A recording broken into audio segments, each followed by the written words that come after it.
Good morning, good morning, good morning, everyone.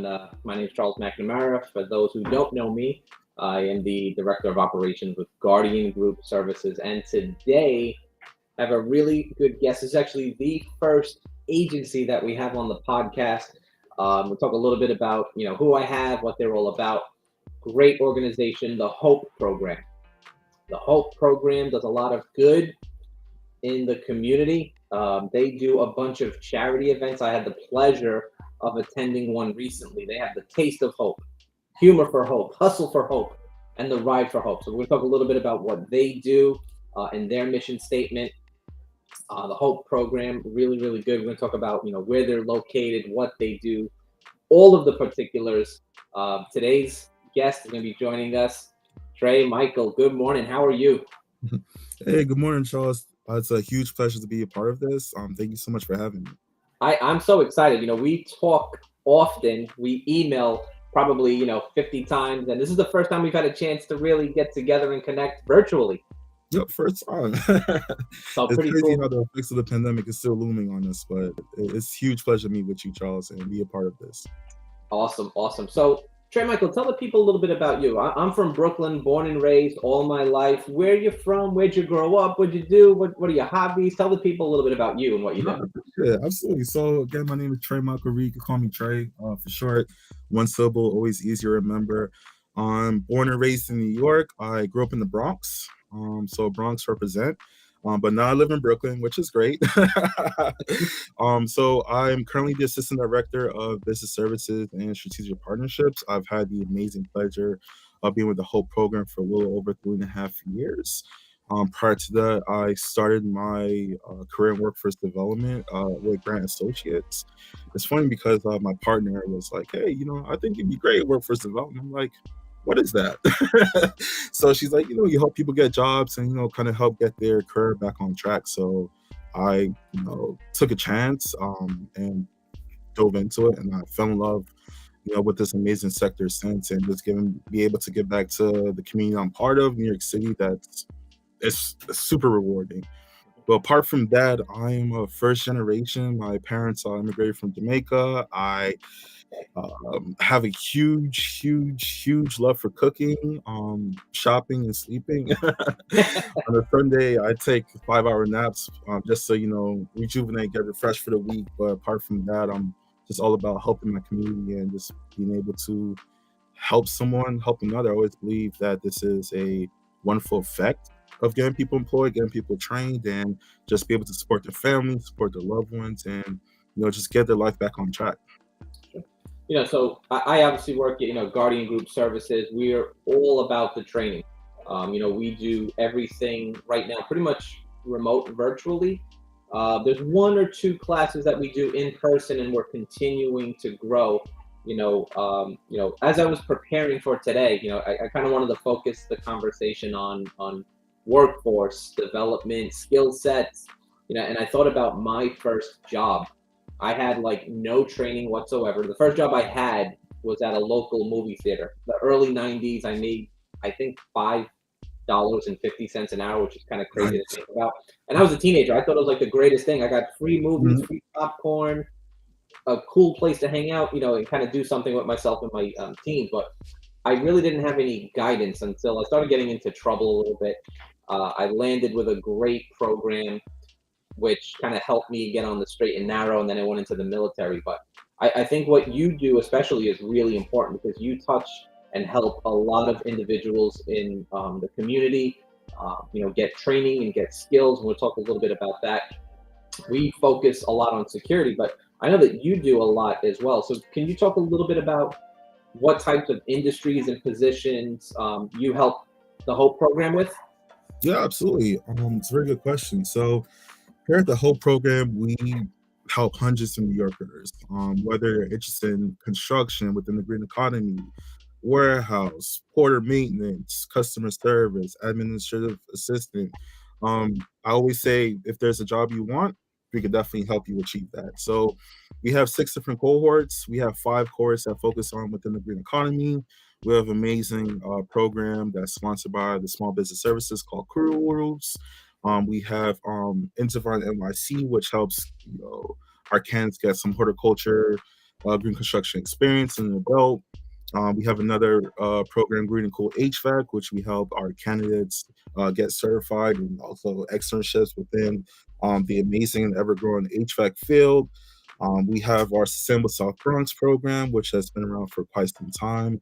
And we also have our Youth Build program, which is a program targeted for youth between the ages of 18 and 24. Again, help get their HSE or HSD and also get some construction experience under their belt. And we also have our one of our famous programs that's actually our longest running programs, HopeWorks programs, which essentially we help candidates uh, just find their footing again, help them get their OSHA 10. Apart from that, if they're interested in getting a job within the administrative assistant, we help them get an internship there, porter, customer service, and yeah, basically a ton of jobs. But of course, with a wonderful relationship with Guardian Group Services, we're able to kickstart our security training program. Again, huge shout out to you, Charles and Bruce, for helping one of my dreams come alive. And we are now placing folks into security positions. Apart from that, we have a certified nursing assistant training program that actually just started, which we're helping candidates get within the healthcare field, and that was heavily impacted by COVID. So we're definitely doing some great things here at the Hope program. And if there's a job out there you like to get, we're here to assist you moving forward. Awesome. I had some information and I was looking at the numbers. The Hope graduates typically start off with salaries that are $18 an hour to start, a really good starting wage. And the job success rate for Hope graduates about 80%. So 80% of the students that graduate, get employment right away. And I think you hit something really important where you have to be able to transition because things change, times change, equipment changes, the way we work is a little different, especially, there's a lot of things done remotely, but some of the services that you provide, it's really hands-on, type of work that has kind of been taken out of like the school system. I remember in junior high and high school, we had auto shop, carpentry, a lot of hands-on skills, and your team does a great job of matching those people up. The next question I wanted to talk about is what services you provide, and you touch base on that, but what is the registration process? So if someone, was not sure what they wanted to do, but wanted to attend one of the programs, how do they do that? It's a good question. So I definitely have to shout out the recruitment team, our director of recruitment, Nikita, community outreach, Luciana, of course, Elise, Robert Morales. They do an amazing job of also Cami Crawford. Definitely can't forget Cami. Do an amazing job of just connecting with the community, just understand the grassroots of the community and how we could best support them. One thing that really separates us from other nonprofits, and no shade whatsoever, is that we're very holistic. We want to make sure that we understand where you are, where you want to be, and how we could help you achieve your goals to get to where you want to be, essentially. So, again, work with great CBOs, such as NYCHA, Samaritan Village, so on and so forth. We set recruitment events. Come in for info session every Wednesday. If not, you can join a virtual session every Tuesday and Thursday. Understand what's like at the whole program. Understand the programs that we have and what program would be a great fit for you.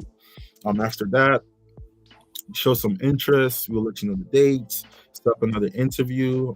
I also have to shout out the intake team to do a great job of actually understanding our candidates, the demographic that we're serving, the barriers that they have, and that could be a negative effect for them to complete the program, and how we could also help them achieve and overcome those barriers that they're currently facing. So let's say they're facing houselessness, we do an amazing job of supporting you, making sure you have clothes, making sure there's no food scarcity, and it's giving you the resource that you need in order to be successful. We always say, yeah, work is work, but at the end of the day, it's not. If you're facing houselessness, food scarcity, facing childcare issues, or any other personal issues, even at home, domestic or not, that could all affect you from working or even having a positive outlook at work. So we try to help overcome those barriers, provide resources, whether it's mental health counseling, which we have an amazing wellness team that meets with our candidates on a weekly basis, just to make sure that they're aware of their mental health and also providing the resources that they may need. Again, to face this food scarcity, do a great job of connecting them to resources that can, help mitigate that issue. Childcare issues, we have some great partners we'll connect them to so we can get childcare issues straight away.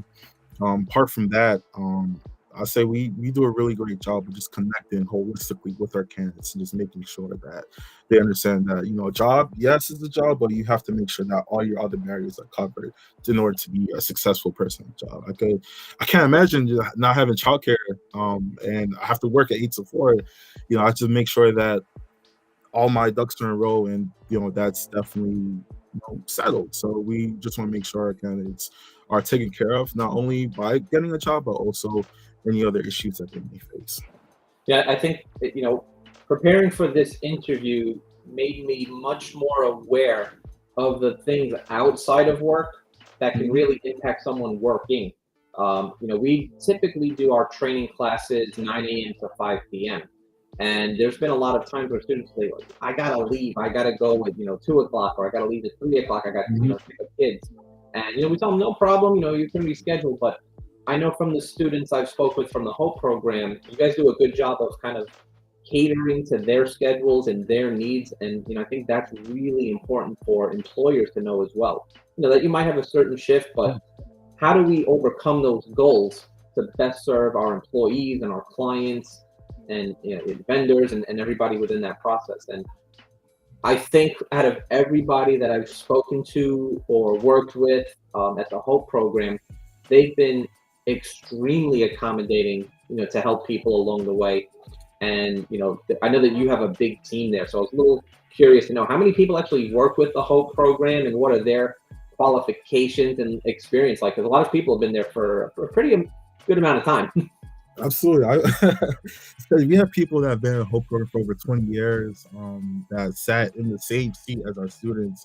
We have, I will always say vets because they really are the vets. They really are the life beat, the heartbeat of the Hope Program. That I've been in here for, over 12 years, a decade. Myself, again, I've been here for 3.5 years. So it's definitely amazing to contribute to, success of the Hope Program moving forward. But I'd say it takes a village, definitely takes a village to raise a child. And I would say the whole program really is a loving village that really do their best to take care of the candidates that come through our doors. And I It's say gotta we be, all, I'm gotta sorry, be that Brooklyn thing. or Bronx thing, but it's a Or New York Bronx City thing. thing for sure.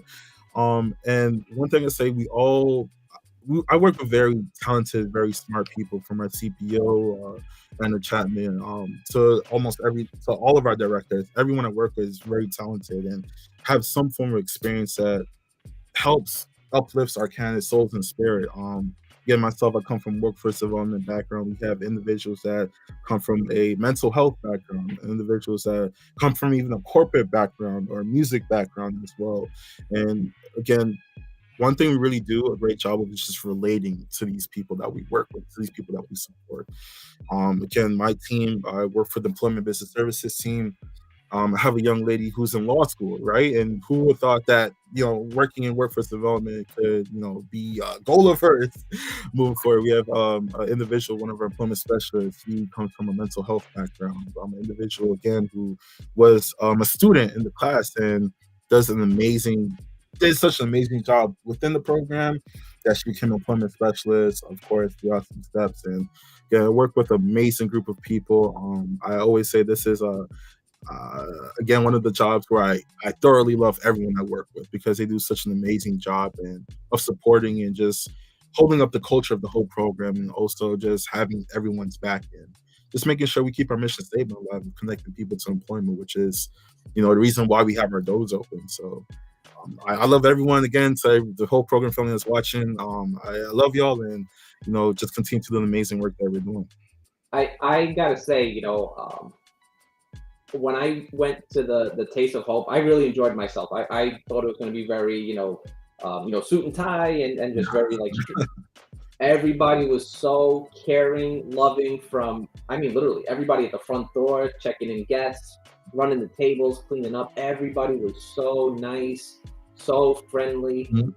The beef sliders that they had there were amazing. I probably had like, way too many than I should have.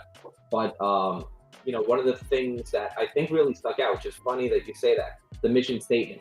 I think I heard this from almost everybody. When you're hope for life. Yeah, that's a fact. Um, That's a it fact. really ingrains that in them, and it's important to remember that you have a team to help you. I'm kind of new to this side of the industry. My background's always been, emergency services and security operations and training. So this was the first time I actually found out about some of these services. So, what is the Hope's agency, their record in the industry? Like, how well are they known? How big are they? Do you know those numbers?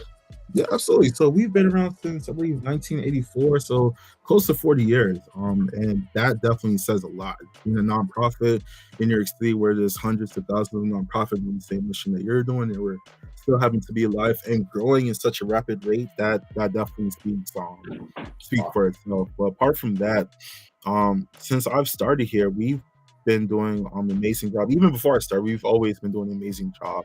I would say for the last 3 fiscal years, we've successfully surpassed our goal. We've placed 79, 81% of candidates that come through our door for the fiscal year. Again, our retention rate is off the roof. Shout out to the retention team for that. And also, one thing I could say is that during the pandemic, it was just like, we're going virtual. We're doing something that we've never did before. It's like, how can we adapt to this changing time? And of course, support the people that are considered to be, frontline workers.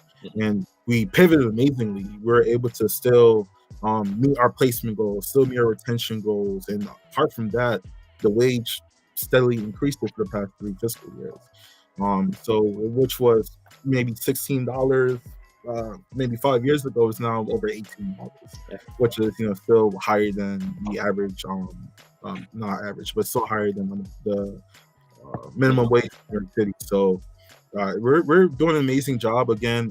Since I've started, we've grown. We've gotten 2 new programs, our Green and Cool HVAC program. And apart from that, we've also got a security training program. Again, shout out to you, our Guardian Group Services, our CNA program, as well as Access Careers, and also our Youth Build NYC program.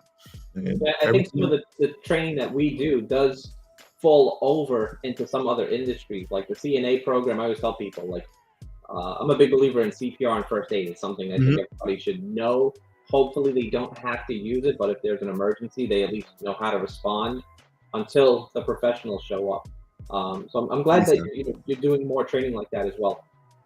Yeah, absolutely. So we do our OSHA 30, our OSHA 10, SST, or flagger, scaffolding, our CPR, AED, which we might have to start using all that Guardian Group Services soon, for sure. And definitely so much more trainings that are coming down the pipeline for the next fiscal years. So, Trey, I'm gonna just, the owners over there, I'm gonna tell them I'm quitting. I'm done with Guardian Group Services. I'm out of here, and I want to get matched up. How would you match someone like me? How would you know where to place me?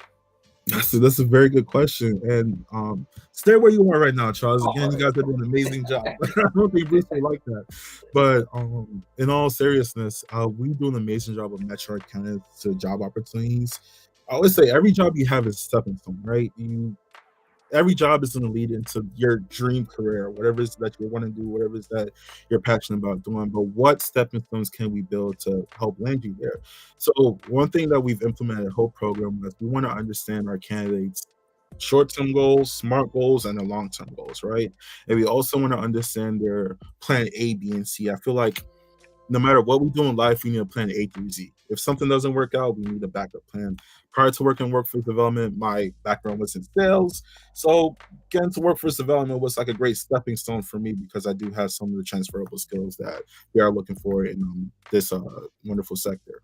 Mhm. So again, we want to understand their plan A, plan B, plan C. What's your primary choice? What's your secondary choice? What's your tertiary choice, right? And how can this lead you into the career that you want to get into? So let's say someone wants to be admin assistant, right? And their last job was that Wendy's, right? What stepping stone can we kind of get you to in order to get the office experience that you're looking for, right? So we want to evaluate like what's your strengths, what's your weaknesses, where's your digital literacy skills at, and how can get you there. So I always suggest, all right, you have some great transferable skills in customer service. Maybe you could work at a call center for, for a year or two, put in that work, get in that office, some of that digital lit experience, and then work as an admin assistant. Or if you're a little bit more people facing and you want to be a peer counselor, maybe become a residential aide at one of our local shelters or at a nonprofit, and gain some of that, again, that office skills, some of that tech skills, and some more customer service skills that can land you into your dream job. Again, every job we have is a stepping stone, and just being able to help create these stepping stone blocks for candidates to lead into a career, that's it's amazing. It really is. So, I'm writing notes down. I'm just kind of thinking about like my career path. When I was younger, I didn't know what I wanted to do. I was like, I just want to make money. I don't care what I do. But, like my first real job was at a movie theater. Great time, seeing thousands of movies. Really enjoyed it. After that, I kind of worked at Blockbuster Video for a while, just right down the block from where I lived. And then I went to Hollywood Video.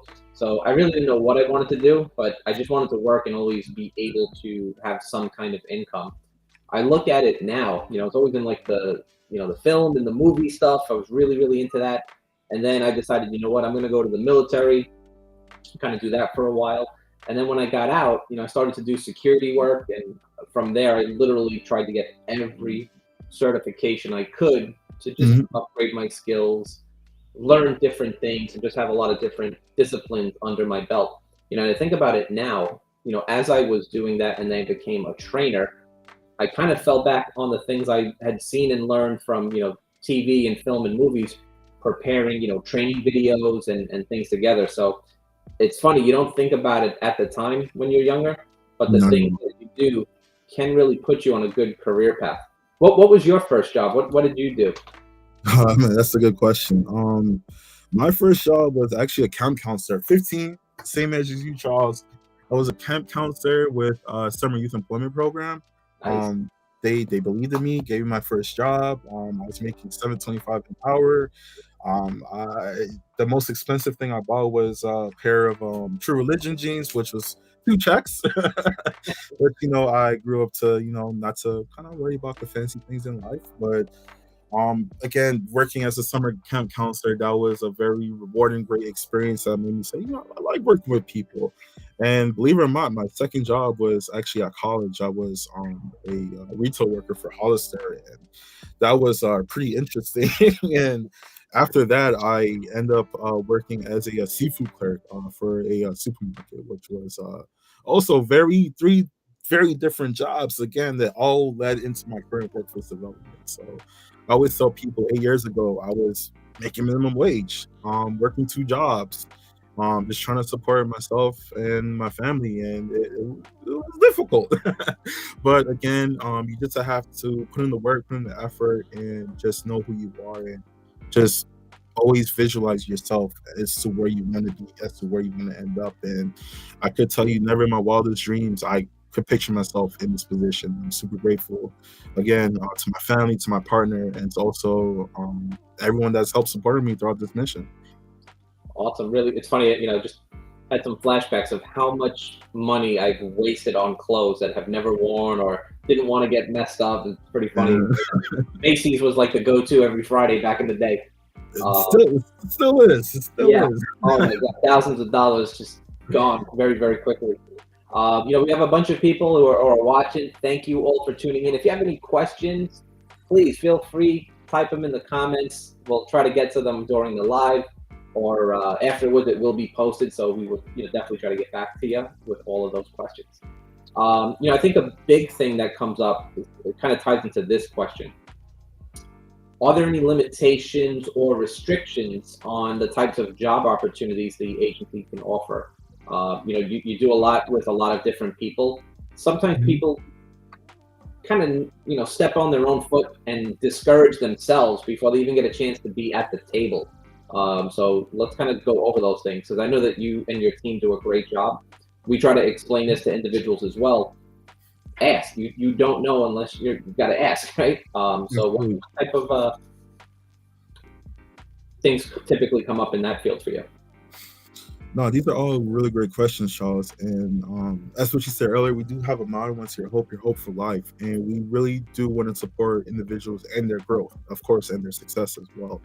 And when I started working at Hope, again, I always told myself, yeah, I place people at fast food, I place people at retail, right? And I feel like you don't need to join a 7 to 12 week program just to come out with a fast food retail job. Again, no shade to our fast food retail workers, we definitely need you. But again, we want to break that cycle that they're in. They came here looking for hope, right? They came here looking to kickstart their life. They came here looking for something new and how we can help them with their career. So I always want to connect people to jobs, again, such as call centers, such as customer service, residential aid, so on and so forth. So again, we could start creating those building blocks to their career pathway.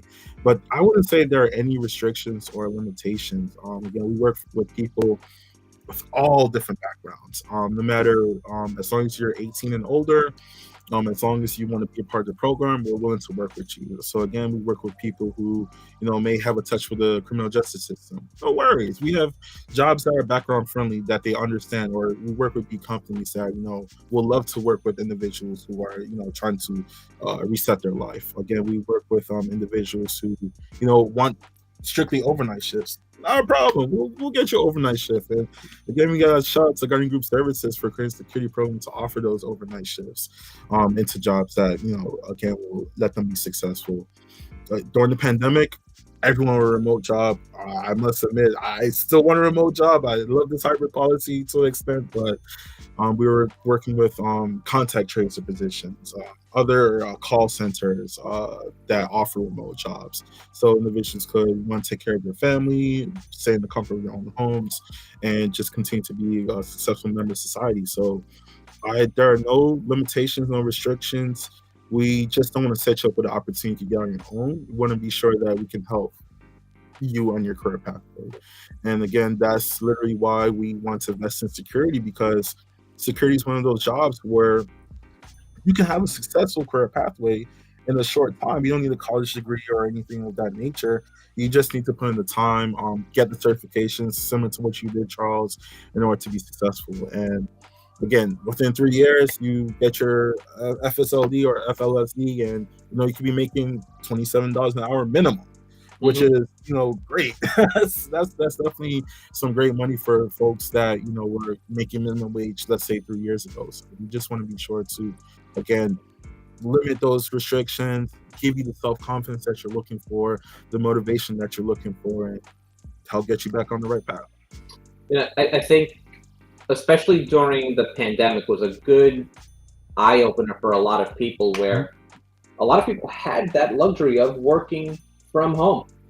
But a lot of individuals on the front line, security officers, people who worked in some retail establishments, some in the food industry, they had to get up every single day and still go to work. So, a lot of those people are my heroes, and I tell them all the time, you Absolutely. got up every single day and still had to do what you needed to do. Some of them took those opportunities to kind of see, what could I do if my industry got shut down. The Mhm. construction industry got hit really hard. A lot of job sites got closed down. So, people started, using that time to do like the site safety manager courses, like to just kind of, upgrade their skills and get more certifications. They got into like the green program. So when things started to open back up, they had, a leg up on a lot of other people already. So they used that Mhm. time wisely to invest in themselves. And that's one thing I tell everybody.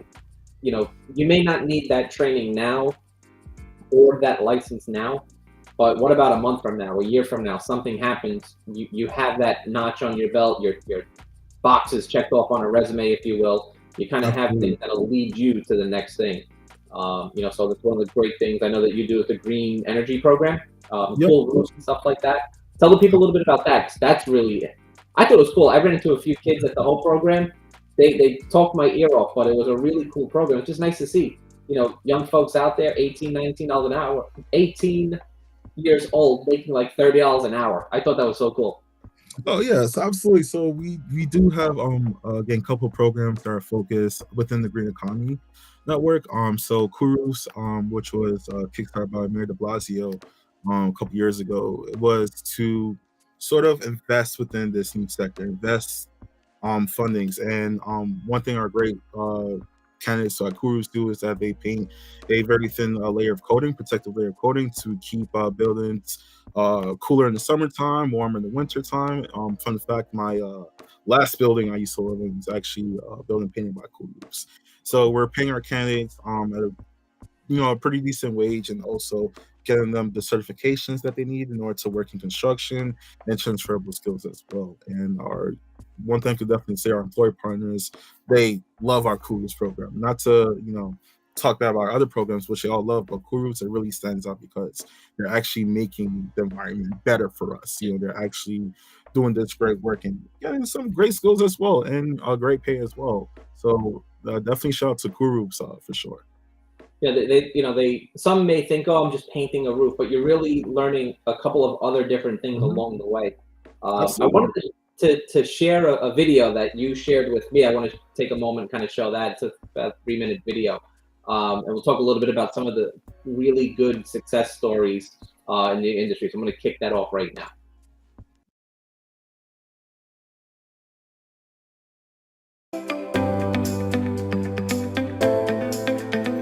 The HOPE program provides workforce development training for New Yorkers with extreme barriers to employment, and we specifically focus 5 of our programs in the green sector. The HOPE program offers essential workforce development skills as well as digital literacy, financial literacy, so that you're well-rounded when you become employed.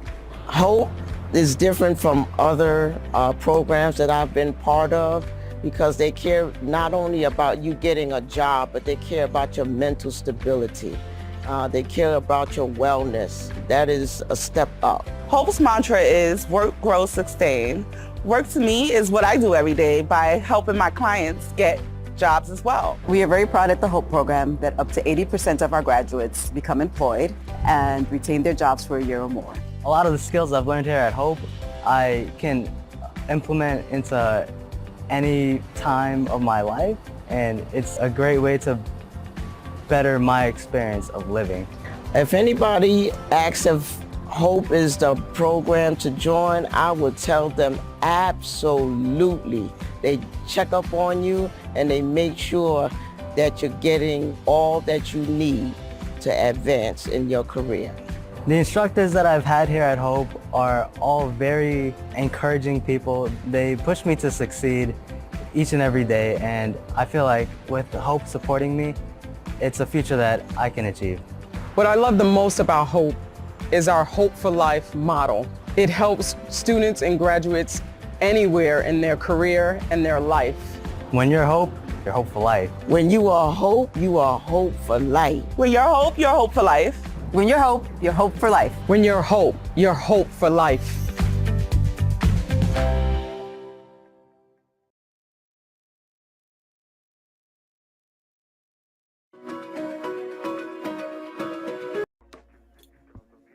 Awesome stuff. So, I know that you probably touched so many people's lives and helped them along the way. Just would really love to hear some of the success stories or examples that you have to share with recent graduates. Yeah, absolutely. Oh man, so many success stories, Charles. I listen during my time at Hope, I've helped 300 people get jobs through our employer partners, and there's this one story that definitely stuck with me, and it reminded me that the work that we're doing is great, and the impact that we're having on people's lives, could change their life forever, for the positive. So when I kickstarted our CNA pilot, CNA training program pilot, it was very selective. We had over 80 people come and show interest from our alumni group, and it was very competitive. It was very competitive. Of course, this is a very costly training, and we're trying to help rebuild the sector that was impacted by COVID. So we selected 9 people moving forward, but there was this one candidate that really stuck out to me. And this gentleman, of course, he lost his job during COVID. He's just trying to get back on track. And he really wanted a career in healthcare. You can see, like, you just oozing passion about this field in healthcare. And of course, there was an issue where it's like, I have a background. I'm not sure if I'll be able to, work this field, or if I'm able to work this field, I really want to climb up the ranks, right?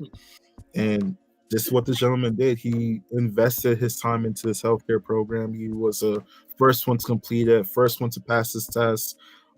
He successfully became a CNA. After getting his CNA certificate, he's like, you know what? I'm not done yet. He went back to school and got his PCT certificate. So essentially, he's able to use the EKG machine and also able to draw blood. And he's now working as a PCT with one of our partners, making great money. Actually, one of the most money he's ever made in his life. And he's just like super grateful, super ecstatic to E1, not to be discouraged about his background, move forward with this career that he's very interested in, and able to take care of himself and his family moving forward. So this individual, he's definitely one of my most significant stories here at the whole program. And another story I'll quickly share with you was that there was this young lady, again, wanted to admin work, and was a little nervous because I had the experience, yes, but not enough experience. And of course, the workforce was super competitive throughout that time. And I was like, you know what? We got you. And we were able to work with this amazing nonprofit that offers facilities for people that are facing houselessness to kind of take a shower, to regroup, and to feel good about themselves in their situation.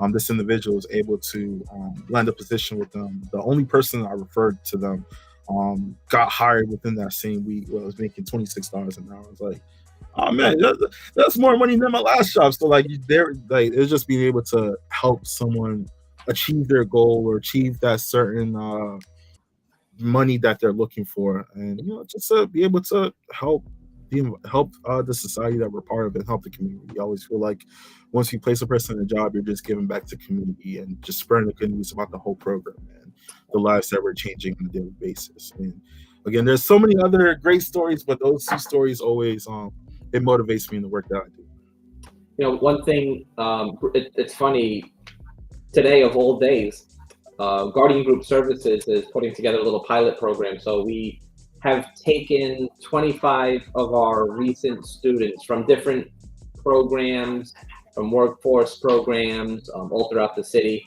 And the owner, Bruce Weitz, is actually taking them all down to the fire department. Actually, right now, as we speak, we had them here early this morning. I was so surprised. Some of them beat me to the office, and it's pretty funny just because I always get here early. And all of them said, I do not want to blow this opportunity. And I think that's important, with everybody. If you're in a position as a manager or a supervisor or a director or an owner, you have to be able to see the value in giving back. And sometimes it just takes that one person to light that candle to kind of lead the way. So the last question I have, very important. How do people register and find out about the Hope program? Of course. So by all means, you can feel free to come down to our location at 1 Smith Street, right in Brooklyn, New York, downtown Brooklyn, the 4th floor. You can definitely register in person. We have info sessions in person every Wednesday at 1 o'clock. So by all means, you can come in. You can also visit our website, thehopeprogram.org. You could, register there for one of our virtual info sessions. And don't be shy. The whole program is an amazing organization to be a part of. Again, it's a family that holds your back, holds you accountable. And again, we all want to see you win. We all want to see you succeed. And we're just ever so giving back to community. So definitely, by all means, check out our website. Come down into person at 1 Smith Street on the 4th floor in downtown Brooklyn. We're right by the AC train. And yeah, we're welcome you with open arms and get you situated into our next class as soon as possible. Awesome. That's amazing. There's no excuse. Literally, every bus, every train, everything is super accessible to your location in downtown Brooklyn. Absolutely. I don't want to give you can take the 2 train, the 3 train, the 4 or 5. Listen, if there's a will, there's a way.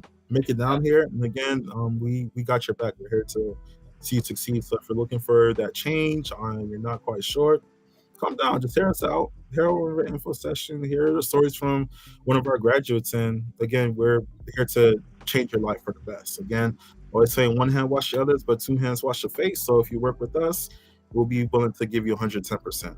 So I met Brian and Anna at the Taste of Hope, and it's just like I said, it's funny. Everybody says it, and your hope for life.